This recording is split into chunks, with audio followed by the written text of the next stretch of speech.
और चलिए इसी रुख करते बेहद अहम कार्यक्रम जिससे संबोधित कर रहे हैं इस वक्त मुख्यमंत्री अशोक गहलोत।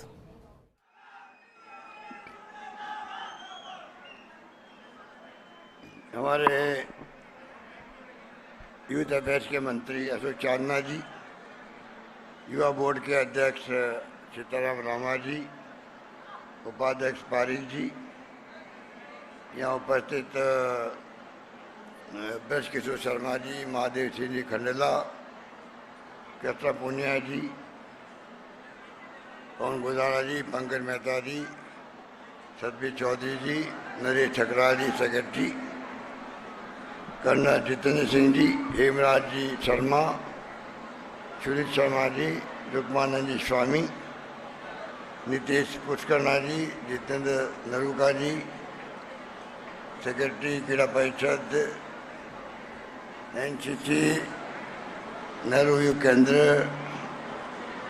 के तमाम हमारे यहाँ पर युवा साथी, भाई और बहनों, नौजवान साथियों, मुझे आज बहुत प्रसन्नता हो रही है कि जो मैं आपको देख रहा हूँ ये हॉस्टल के अंदर ये बना हुआ तो 50 साल पहले का है लगभग। मैं खुद केंद्र में युवा और स्पोर्ट्स मंत्री रहा था थोड़े समय के लिए, और मुझे याद है कि उस वक्त में भी यूथ हॉस्टल कैसे बने अधिक से अधिक जगह पर। युवा में एक विश्वास होता है कि हम कहीं जाएंगे देश विदेश में, और यूथ हॉस्टल की चेन पूरी दुनिया में होती है, तो हमें एक अवसर मिलेगा कम से कम ठहरने के लिए। मुझे खुशी है कि वही यूथ हॉस्टल आज Rajiv Gandhi youth excellence centre के रूप में कन्वर्ट होने जा रहा है। उस मौके पर आप सब जो गवाह बने हैं इस कार्यक्रम के शुभारंभ के अवसर पर, उसके लिए मैं आपको बहुत बहुत बधाई देना चाहता हूँ, शुभकामनाएं देना चाहता हूँ। हम सब कहते हैं युवा हमारे देश का भविष्य है, और स्वाभाविक है, दुनिया हो या देश हो या प्रदेश हो, युवा पीढ़ी जो है वो ही देश का फ्यूचर होती है। और इसीलिए राजीव गांधी जब प्रधानमंत्री थे और मैं यहाँ प्रदेश कांग्रेस अध्यक्ष था राजस्थान का, उस वक्त उन्होंने पहली बार युवाओं को एक क्रांतिकारी फैसला किया। पहले 21 साल के बाद वोट दे सकते थे, उन्होंने फैसला किया कि 18 साल के नौजवान को वोट का अधिकार मिलना चाहिए। एक बहुत बड़ा ऐतिहासिक फैसला था, बहुत लंबा डिस्कशन होगा कांग्रेस वर्किंग कमेटी के अंदर, वो अपनी बात पे अड़े रहे। युवाओं पे मेरा विश्वास है, युवा देश की तकदीर का फैसला करे 18 साल की उम्र का, ये सोच के उन्होंने फैसला किया। और हमारी सरकार भी, मैं आपको कहना चाहूँगा, पूरी तरह जब मौका लगता है, कोई प्रस्ताव आता है, तो हम लोग पहले कोशिश करते हैं किस प्रकार से युवाओं के जो विचार हैं, उनकी जो भावनाएं हैं, उसके आधार पर फैसला हो। इसलिए आज ये युवा एक्सीलेंस सेंटर बन सका है। युवाओं के लिए स्पोर्ट्स के अंदर भी अशोक चांदना बता रहे थे आपको, लगभग 200 बच्चे स्पोर्ट्स के अंदर DYSP हो या उसके समकक्ष हो या उसके और अन्य पोस्टें हो, 200 नौकरियां लग चुकी है स्पोर्ट्स पर्सन की, जो राजस्थान में पहली बार संभव हुआ। तो स्पोर्ट्स का क्षेत्र हो, सांस्कृतिक क्षेत्र हो, हर क्षेत्र में हम चाहेंगे सरकार हमारी युवा को केंद्रित रख के हम लोग फैसले करें, सामाजिक हो, सांस्कृतिक हो, आर्थिक हो और राजनीतिक हो। और यही सोच करके आप देख रहे हैं कि एक के बाद एक फैसले हो रहे हैं। युवाओं को हम लोग 200 बच्चों को, अभी पारी कह रहे थे मैं साधारण परिवार से आता हूँ, ये बात बिल्कुल ठीक है। सरकार का दायित्व होना चाहिए, अमीर हो या गरीब हो, सबको आगे बढ़ने का समान अवसर मिले।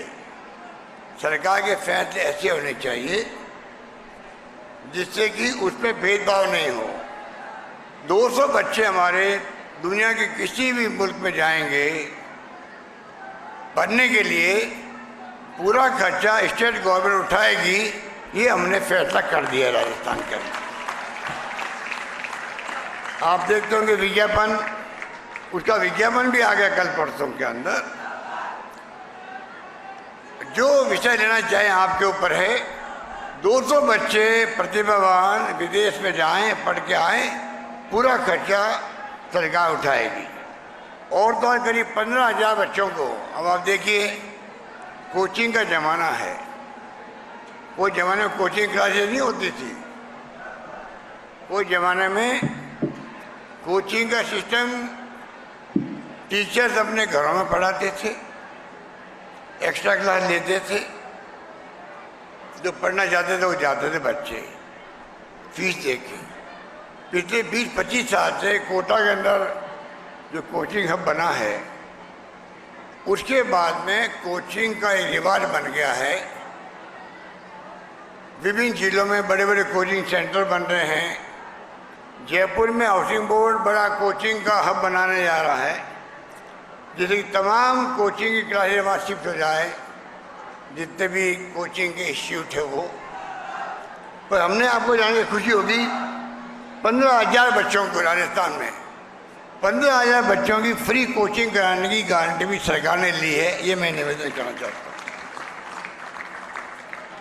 इस प्रकार से डॉक्टर अंबेडकर के नाम से डीपीटी योजना शुरू करी है, जिससे कि 11वीं 12वीं कक्षा के बच्चे हैं उनको आर्थिक सहायता मिल सके। करीब 20,000 स्कूटी दे रहे हैं हम लोग बच्चों को, लड़के लड़कियों को, जो स्कूल जा सके स्कूटी दे रहे हैं हम लोग। और अभी जो परीक्षाएं होती है तो उसमें रोडवेज का हमने फ्री ट्रांसपोर्ट रखा, जो जाते हैं अभ्यर्थी उनके लिए। 26 लाख अभ्यर्थी थे। रोडवेज की बसें कम पड़ गई तो मैंने फैसला किया, चाहे प्राइवेट को बसें हायर करो, एक भी बच्चा जो है वंचित नहीं रहना चाहिए, सबको रोडवेज की सुविधा मिलनी चाहिए। इस प्रकार से अनेकों काम हाथ पे लिए गए हैं।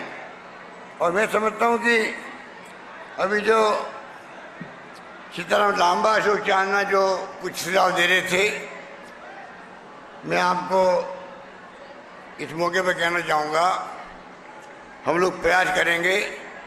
जो सुझाव मेरे पास आए हैं, आते रहते हैं, मैं बराबर कहता हूँ कि हमारे आप लोग मांगते मांगते थक जाओगे और मैं देते देते नहीं थकूंगा, ये मैंने कहा है।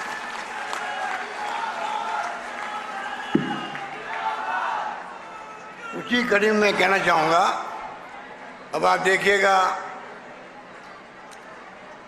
दिल्ली के अंदर 500 छात्र छात्राओं के लिए, अभ्यर्थियों के लिए जो दिल्ली जाते हैं, चाहे कोचिंग के लिए जाओ, चाहे वो और कोई काम के लिए जाओ, युवा कहाँ रुके? आज का होटल इतनी महंगी है, होटल में रुकना बड़ा मुश्किल काम भी होता है। 500 बच्चों के रहने के लिए हमने उदयपुर हाउस जो है वहाँ पे हमने 300 करोड़ की लागत से वहाँ पर बजट में घोषणा कर दी है। अभी मैं परसों दिल्ली में मीटिंग लेके आया हूँ, वो काम जल्दी हम शुरू करेंगे। हम चाहेंगे कि वो जल्दी बिल्डिंग बन के तैयार हो। राजस्थान के 500 जो है नौजवान, उनको सुविधा मिलेगी दिल्ली में जाके रहने की, चाहे वो कोचिंग करे, चाहे वो और कोई काम करे। इस प्रकार से मैं समझता हूँ कि सरकार की तरफ से जो योजना बन रही है, आपसे मेरा निवेदन है, यूथ हॉस्टल बनेंगे आपके, और अधिकारी नियुक्त करने की बात की आपने युवाओं के लिए। नेहरू युग केंद्र के पैटर्न पर कई काम चल रहे हैं राजस्थान के अंदर भी। खिलाड़ियों को प्रोत्साहन दे रहे हैं, वो भी सब युवा है। राजस्थान नौकरी की बात मैंने बताई आपको, स्कॉलरशिप की बात बताई अभी चांदना जी ने। अभी ग्रामीण ओलंपिक खेल हो रहे हैं, गांव गांव में, चाहे युवा है चाहे वो, उम्र में कोई फर्क नहीं होगा, परंतु मेरे ख्याल से 26 लाख लोगों ने तो रजिस्ट्रेशन करवा दिया, 26 लाख नौजवानों ने, और सब ने मिलके वो खेलेंगे खेल एक साथ में। दुनिया में रिकॉर्ड बनेगा कि राजस्थान के अंदर हर गांव में, हर ग्राम पंचायत में खेलों का आयोजन हो रहा है। ये कोई मामूली बात नहीं है, प्रतिभाएं हमारी छिपी हुई है गाँव के अंदर में, उनको मौका मिलेगा आगे आने का, खेलने का, ये मैं निवेदन कर सकता हूँ आपको। इसलिए मुझे आपको इतना ही कहना है, अभी मैंने कॉलेज खोली है, 76 साल में कॉलेज बनी हुई थी 240 के लगभग, और मैंने अभी 3 साल में 211 कॉलेज खोल दिया आप लोगों के लिए, 211 कॉलेज खोल दिए। उसमें 90 कॉलेज गर्ल्स के लिए है। ये भी घोषणा कर दी कि गर्ल्स की कॉलेज जो है, जहाँ 500 लड़कियाँ पढ़ेगी गाँव में या कस्बों में, वहाँ उस स्कूल को कॉलेज बना दिया जाएगा। ये हमने फैसला किया लड़कियों के लिए। इस प्रकार से ये भी आपके लिए गर्व की बात है, हमारी बहुत सी बच्चियाँ बैठी हुई है, इनको गर्व होना चाहिए कि जब मैं पहली बार सीएम बना था 20 साल पहले, तब लड़कियां बहुत कम पढ़ती थी राजस्थान के अंदर, बहुत ही कम थी, लड़कों की शिक्षा भी कम थी। आज लड़कियों ने बाजी मार ली है, लड़कों से ज़्यादा लड़कियां पढ़ रही राजस्थान के अंदर, ये मैं निवेदन करना चाहता हूँ। इस प्रकार से नौकरियां जो हैं, हमारे कई साथी यहाँ पर धरना देते हैं, मुझे बहुत दुख होता है जब सरकार खुद आगे आके नौकरियां दे रही है। ऐसा पहली बार हुआ है कि अभी तक सरकार बनी तब से 1,25,000 नौकरी दी जा चुकी है, 1 लाख नौकरियों का प्रोसेस में चल रहा है काम, और 1 लाख की मैंने घोषणा की अभी 22-23 के बजट के अंदर, तो लगभग 3 लाख नौकरी, कुछ ओवरलैपिंग हो सकती है, लगभग 3 लाख नौकरियों की तो अभी तक घोषणा हो चुकी है, लग चुकी है, लग रही है, लगने जा रही है। तो आप सोच सकते हो सरकार की सोच क्या है। हम बड़े रूप में चाहते हैं राजस्थान के अंदर, अभी एक मांग उठी कि बच्चे जो राजस्थान के लिए आरक्षण कर दिया जाए। आरक्षण सुप्रीम कोर्ट के आदेश से हो नहीं सकता, परंतु कुछ राज्यों ने शुरुआत करी अभी ये, वो सिर्फ अपने वहाँ के बच्चों को ही भर्ती देंगे। वो सुप्रीम कोर्ट की भावना के कहते हैं कि वो ठीक नहीं है, मैं उसको एग्जामिन करवा रहा हूँ। अगर ऐसी स्थिति बनी देश के अंदर, आप निश्चित रहो राजस्थान पहला राज्य होगा जो हमारे यहाँ के बच्चों का पूरा आरक्षण करेगा कि राजस्थान के बच्चों की नौकरी लगनी चाहिए। ये मैं इसलिए कह रहा हूँ आपको, क्योंकि सुप्रीम कोर्ट कहता है कि आप ये कर नहीं सकते। 1-2 राज्यों ने इसको फैसला कुछ किया है, क्यों किया है, कैसे किया है, वो मैं दिखवा के देखूंगा। तो मैं कुछ चाहूँगा कि आपके लिए ऐसा काम करें जो आप खुद भी याद कर सकें। बाकी मैं आपको एक विनम्र आह्वान करना चाहूँगा कि जो स्कीम हमारी है बजट के अंदर, अभी मैं उनको रिपीट नहीं करूँगा, आप अगर पढ़ें, ऑनलाइन पे, इंटरनेट पे है सब, थोड़ी स्टडी करें। आपकी स्टडी करने से लाखों गरीबों का भला हो सकता है। कई लोगों को पता ही नहीं है कि चिरंजीवी योजना क्या है, जिसमें 10 लाख का बीमा की बात की अभी अरुण चांदना जी ने आपको, जिसमें 5 लाख का बीमा एक्सीडेंट का भी है, जिसमें लीवर है, किडनी है, कोई बीमारी है, ट्रांसप्लांट करना, वो खर्चा सरकार चाहे 10 लाख के अलावा भी है, चाहे 20 लाख खर्चा होगा तो सरकार देगी, उसका किडनी ट्रांसप्लांट कराएगी, हार्ट ट्रांसप्लांट करवाएगी। अभी हो है 2 हार्ट ट्रांसप्लांट SMS के अंदर, ये तो परसों हुआ है। पूरा IPD OPD फ्री कर दी राजस्थान के अंदर। ये स्कीम पूरे देश के अंदर, सिर्फ और सिर्फ राजस्थान के अंदर पूरे प्रदेशवासियों का बीमा कर दिया गया है। ऐसा देश में कहीं नहीं है। केंद्र सरकार की योजना में भी देश की आबादी की 1/3 होगी लगभग। हमने पूरे प्रदेश के लोगों का, चाहे वो गरीब है अमीर है कुछ भी है, उन सब का 10 लाख तक का इलाज फ्री। किडनी और हार्ट और ये जो बीमारी होती है उसके लिए अलग खर्चे हैं। कोई कमी नहीं रख रहे हम लोग, इतनी स्कीमें हैं।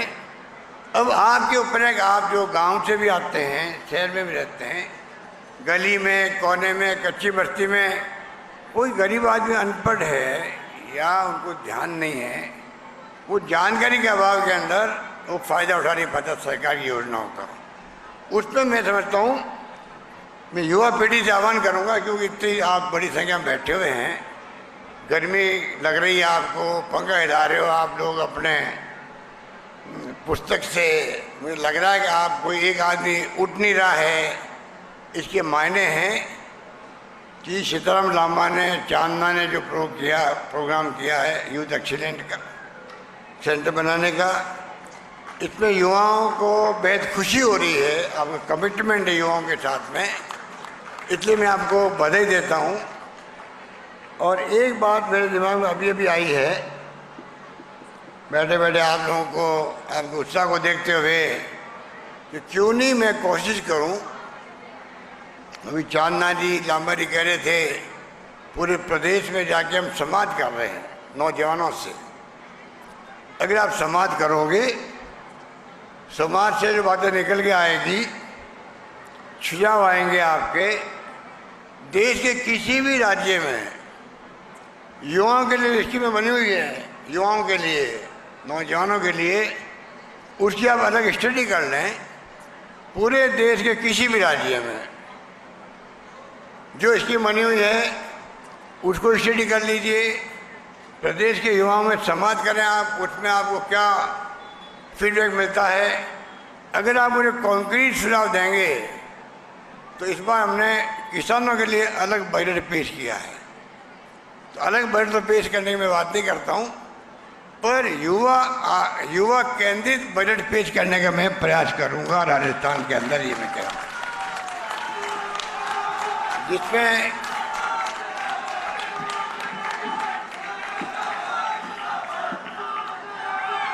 प्रदेश के अंदर आप लोग जो बैठे हैं, आप 3/4 से ज़्यादा आबादी को रिप्रेजेंट करते हैं युवाओं की।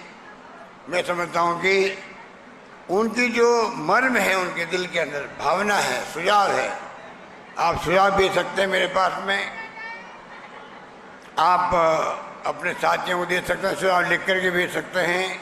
मैं चाहूँगा कि राजस्थान भर के युवाओं की भावनाओं को, देश भर के अंदर राज्यों में कोई स्कीमें चल रही है तो उनको स्टडी करके राजस्थान को मैं चाहूँगा, जैसे कोरोना में हमने पीछे नहीं रखा, सबसे अच्छा मैनेजमेंट का हुआ देश के अंदर, राजस्थान के अंदर कोरोना का हुआ। कितनी जाने बढ़ गई आप सोच सकते हो।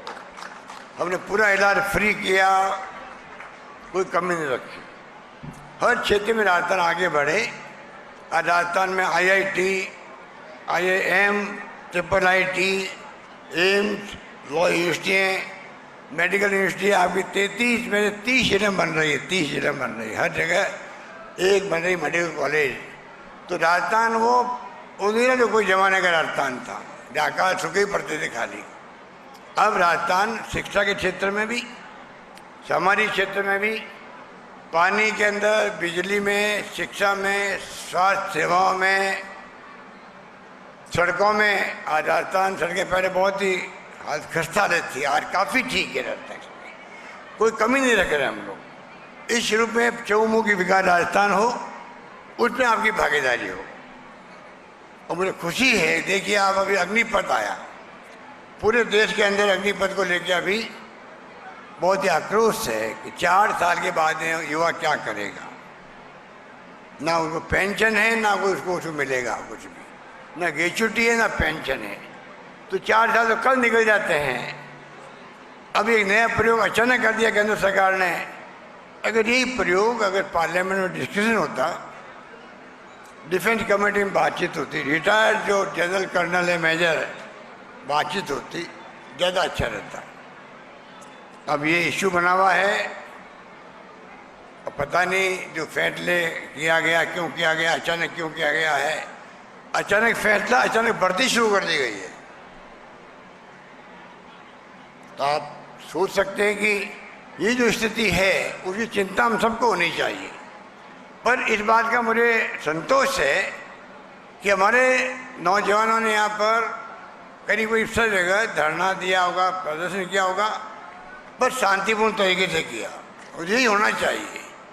ये आगजनी हिंसा, कोई आदमी मर रहा है, ट्रेन में बोगियों में आग लग गई, ये हिंसा का स्थान कहीं नहीं है लोकतंत्र के अंदर। लोकतंत्र में आप प्यार से, मोहब्बत से, भाईचारे से नेताओं को, प्रशासनिक अधिकारियों को समझाओ, कन्विंस करो उनको। नहीं माने तो आप धरना दे दो, प्रदर्शन कर दो, समझ जाएगा कि कल लोग हमारे खिलाफ हो जाएंगे, नौजवानों को धरना हो रहा है। लोकतंत्र में लोगों का दिल जीता जाता है। इस प्रकार आगजनी हिंसा नहीं की जाती है। तो ये तमाम बातें आप, मुझे खुशी है कि राजस्थान में जो कल्चर होता है जैसा, उसका असर पड़ता ही पड़ता। हमारे यहाँ कल्चर हमेशा ये रहा है, हम सब भाई तरह, भाई तरह सद्भावना से, प्यार से, मोहब्बत से रहें। ये जो ध्रुवीकरण की बातें होती है या हम देखते हैं कि तनाव रहता है समाज के अंदर, हिंसा होती है, वो किसी भी कीमत पर लोकतंत्र में स्वीकार नहीं होनी चाहिए। इस भावना से राजस्थान चले। राजस्थान का आप लोगों की दुआओं से मुझे तीसरी बार मुख्यमंत्री बनने का अवसर मिला और मेरा फर्ज बनता है कि मेरा एक एक क्षण, एक एक जिंदगी का एक क्षण, जब तक मैं मुख्यमंत्री हूँ तब तक मैं एक एक क्षण मेरा जो है जिंदगी के अंदर, वो मेरा गरीब और गांव और किसान और जो भी पिछड़े हैं, दलित हैं, जो गरीब आदमी है, अंतिम पंक्ति में खड़ा है, जो गांधी जी ने कहा था, उसको सामने रख करके हम सेवा करें। पूरा राजस्थान चौमुखी विकास करें, हम पीछे नहीं रहें हर क्षेत्र में, ये हमारा प्रयास होगा। यही बात कहता है मुझे यहाँ आने का अवसर मिला और सीताराम लांबा ने जो प्रयास किए हैं उसके लिए मैं उसको साधुवाद देता हूँ। वो भी मैं देखता हूँ कि अपने आप को गांधी जी सिद्धांतों पे समर्पित किया हुआ है, काम करते रहते हैं, लगा रहता है। तो अशोक चांदना है, सीताराम लांबा है, और आप देख रहे हैं कि कृष्णा पूनिया जी तो पद्मश्री भी है, स्पोर्ट्स पर्सन भी रही है, देश का नाम ऊंचा किया है, और बाकी साथी सब बैठे हुए हैं, युवा साथी। ये तमाम लोगों में दमखम है राजस्थान के अंदर लीडरशिप देने का। और मैं उम्मीद करता हूँ कि अच्छी लीडरशिप जो अनुशासित हो, जो कमिटमेंट वाली हो, प्रतिबद्धता होना जरूरी विचारधारा के साथ में, जो देश सेवा का जज्बा रखता हो, जो संवेदनशील हो, इस प्रकार की भावना के साथ में अगर हम लोग राजनीतिक कार्यकर्ता पैदा करेंगे तो मैं समझता हूँ कि हमारा प्रदेश का ज़्यादा भला होगा। हम अच्छी लीडरशिप को आने वाले वक्त के अंदर प्रदेश अच्छी कमिटमेंट लीडरशिप के हाथों में सुरक्षित रहे, ये हम सब की भावना होनी चाहिए। उसी तरफ हमारा प्रयास रहेगा। यही बात कहता मैं अपनी बात समाप्त करता हूँ। धन्यवाद। जय हिंद। धन्यवाद।